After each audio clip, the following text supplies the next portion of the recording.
എല്ലാവർക്കും നമസ്കാരം. ഇന്ന് നമ്മൾ വന്നിരിക്കുന്നത് നമ്മുടെ ചമ്മന്തിപ്പൊടി ലവേഴ്സിനുള്ള ഒരു റെസിപ്പിയുമായിട്ടാണ്.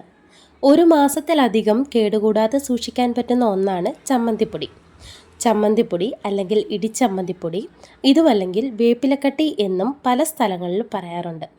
അപ്പോൾ എങ്ങനെയാണ് ചമ്മന്തിപ്പൊടി തയ്യാറാക്കുന്നത് എന്ന് നോക്കാം. അതിനായി ആദ്യം തന്നെ കുറച്ച് ഇൻഗ്രീഡിയൻസ് റെഡിയാക്കി വെക്കാനുണ്ട്.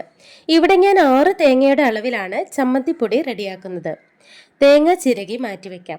അടുത്തതായി 3 കുടം വെളുത്തുള്ളി, ഏകദേശം 75 ഗ്രാം വരും. ഇത് ക്ലീൻ ചെയ്ത് ചെറുതായി ചോപ്പ് ചെയ്യുകയോ അല്ലെങ്കിൽ നമ്മുടെ മിക്സിയുടെ ചെറിയ ജാറിലിട്ട് 2-3 വട്ടം ജസ്റ്റ് ഒന്ന് ക്രഷ് ചെയ്തെടുക്കുകയോ ചെയ്യാം. അതിനുശേഷം 150 ഗ്രാം ഇഞ്ചി ക്ലീൻ ചെയ്ത് നേരത്തെ പറഞ്ഞതുപോലെ ചോപ്പ് ചെയ്തോ ക്രഷ് ചെയ്തോ എടുക്കാം. വെളുത്തുള്ളി എടുക്കുന്നതിൻ്റെ ഇരട്ടി വേണം ഇഞ്ചി എടുക്കുവാൻ. അതിനുശേഷം 250 ഗ്രാം ചെറിയ ഉള്ളിയും ക്ലീൻ ചെയ്ത് ചോപ്പ് ചെയ്ത് വെക്കാം. ഇനി ആവശ്യത്തിനുള്ള കറിവേപ്പില കൂടി എടുത്ത് റെഡിയാക്കി വെക്കാം. കറിവേപ്പില നിങ്ങളുടെ ആവശ്യത്തിന് ഇഷ്ടത്തിനനുസരിച്ച് എടുക്കാവുന്നതാണ്. ഇനി നമ്മുടെ ചമ്മന്തിപ്പൊടിക്ക് കുറച്ച് ടേസ്റ്റ് കിട്ടാനായിട്ട് നമ്മളിവിടെ 5 ടേബിൾ സ്പൂൺ ഉഴുന്ന് ഒരു ചെറിയ ചീനച്ചട്ടിയിലിട്ട് വറുത്തെടുക്കാം. ഇപ്പോൾ നമ്മുടെ ഉഴുന്ന് നല്ലപോലെ വറുത്തെടുത്തിട്ടുണ്ട്. ഇനി തണുക്കുമ്പോൾ പൊടിച്ചെടുക്കാം.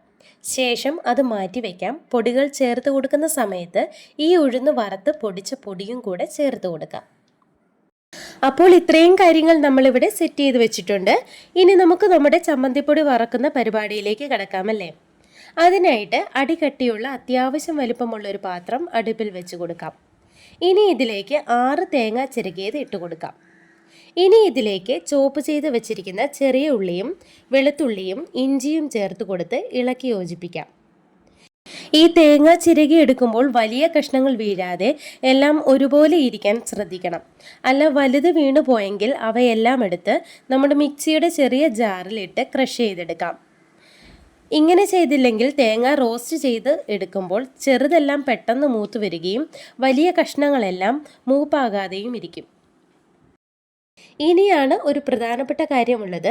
ഇനി കൈ എടുക്കാതെ ഇളക്കിക്കൊണ്ടേയിരിക്കണം. ഒരാളുടെ സഹായം കൂടെ ഉണ്ടെങ്കിൽ നമുക്കിത് ചെയ്യാൻ എളുപ്പമായിരിക്കും. മാറി മാറി ഇളക്കി കൊടുക്കാം. അപ്പോൾ ഇത്രയും പ്രയാസം തോന്നില്ല. ഇപ്പോൾ നമ്മുടെ തേങ്ങയുടെ കളറെല്ലാം ചേഞ്ചായി വരുന്നുണ്ട്. ഇതുപോലെ നമ്മുടെ തേങ്ങ ചുവന്ന് വരുമ്പോൾ, അതായത് 1/4 മൂപ്പാകുമ്പോൾ ഇതിലേക്ക് കറിവേപ്പില ചേർത്ത് കൊടുക്കാം. ഇളക്കുന്ന കാര്യം പ്രത്യേകം ശ്രദ്ധിക്കണം. കൈ എടുക്കാതെ തന്നെ ഇളക്കിക്കൊണ്ടേയിരിക്കണം. ഒന്ന് ഇളക്കാതെ ഇരുന്നാൽ പോലും പെട്ടെന്ന് കരിഞ്ഞു പോകാൻ സാധ്യതയുണ്ട്. ഈ സമയം തീ കുറച്ച് വേണം വയ്ക്കാൻ. കറിവേപ്പിലയും മൂത്ത് വന്നിട്ടുണ്ട്. ഒരു കറിവേപ്പില എടുത്ത് ഒടിച്ചു നോക്കുമ്പോൾ ഒടിഞ്ഞു വരികയാണെങ്കിൽ പൊടികൾ ഇടാൻ പാകമായിട്ടുണ്ട്. ഇനി നമുക്ക് പൊടികൾ ചേർത്ത് കൊടുക്കാം. അതിനായിട്ട് 4 ടേബിൾ സ്പൂൺ മുളക് പൊടി, 2 ടേബിൾ സ്പൂൺ മല്ലിപ്പൊടി, 3 ടീസ്പൂൺ കുരുമുളക് പൊടി, 1 ടീസ്പൂൺ കായപ്പൊടി, ലാസ്റ്റ് നമ്മുടെ ഉഴുന്ന് വറുത്ത പൊടി കൂടി ചേർത്ത് കൊടുക്കാം. ഉഴുന്നിന് പകരം തുവരപ്പരിപ്പാണെങ്കിലും നിങ്ങൾക്ക് എടുക്കാം. ഇനി നന്നായി ഇളക്കി യോജിപ്പിച്ച് കൊടുക്കാം. നന്നായി ഇളക്കി കൊടുത്തതിന് ശേഷം പെട്ടെന്ന് തന്നെ അടുപ്പിൽ നിന്ന് മാറ്റി വയ്ക്കാം. ഈ ഉരുളിക്ക് നല്ല ചൂടായതുകൊണ്ട് ഇനിയും മൂത്തു പോകാതെ മറ്റൊരു പാത്രത്തിലേക്ക് ഞാനിത് മാറ്റിയിട്ടുണ്ട്. ഇനി ആവശ്യത്തിന് ഉപ്പും ഒരു നെല്ലിക്ക വലുപ്പത്തിനുള്ള വാളൻപുളിയും ചേർത്ത് ഇളക്കി ചെറു ചൂടോടെ തന്നെ പൊടിച്ചെടുക്കാം.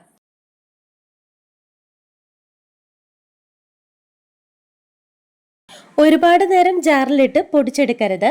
1-2 വട്ടം പൾസ് ചെയ്തതിന് ശേഷം ഇളക്കി കൊടുത്ത് വീണ്ടും 2 വട്ടം കൂടി പൾസ് ചെയ്ത് പൊടിച്ചെടുക്കാം. ഒരുപാട് നേരം മിക്സിയിൽ അടിച്ചാൽ ചമ്മന്തിപ്പൊടിയിൽ എണ്ണ തെളിഞ്ഞ് കുഴഞ്ഞു പോകും. അതുകൊണ്ട് ഈ പറഞ്ഞ പോലെ വേണം പൊടിച്ചെടുക്കാൻ. ഇങ്ങനെ പൊടിച്ചെടുത്ത ചമ്മന്തിപ്പൊടി തണുത്തതിന് ശേഷം വെള്ളമയം ഒന്നുമില്ലാത്ത എയർ ടൈറ്റ് കണ്ടെയ്നറിൽ സൂക്ഷിക്കാം. ഇനി ഈ ചമ്മന്തിപ്പൊടി ഓരോ പ്രാവശ്യവും എടുക്കുമ്പോൾ നനവുള്ള സ്പൂൺ ഇടാതിരുന്നാൽ 1 മാസത്തിലധികം കേടുകൂടാതെ സൂക്ഷിക്കാൻ പറ്റുന്നതാണ്. നല്ല ചൂട് ചോറിൻ്റെ കൂടെ ഈ ചമ്മന്തിപ്പൊടി കൂടെ ഉണ്ടെങ്കിൽ വേറെ കറികളൊന്നും തന്നെ ഇല്ലെങ്കിലും ചോറ് തീരുന്നതറിയില്ല. അതുപോലെ അത്യാവശ്യ ഘട്ടങ്ങളിൽ ദോശയുടെ കൂടെയോ ഇഡ്ഡലിയുടെ കൂടെയോ കഴിക്കാൻ നല്ല സ്വാദുള്ള ഈ ചമ്മന്തിപ്പൊടിയുടെ റെസിപ്പി നിങ്ങൾക്ക് ഇഷ്ടമാവുകയാണെങ്കിൽ തീർച്ചയായും ട്രൈ ചെയ്ത് നോക്കുക. നിങ്ങളുടെ അഭിപ്രായം കമൻറ്റിലൂടെ അറിയിക്കുക. മറ്റൊരു റെസിപ്പിയുമായി നമുക്ക് വീണ്ടും കാണാം. താങ്ക്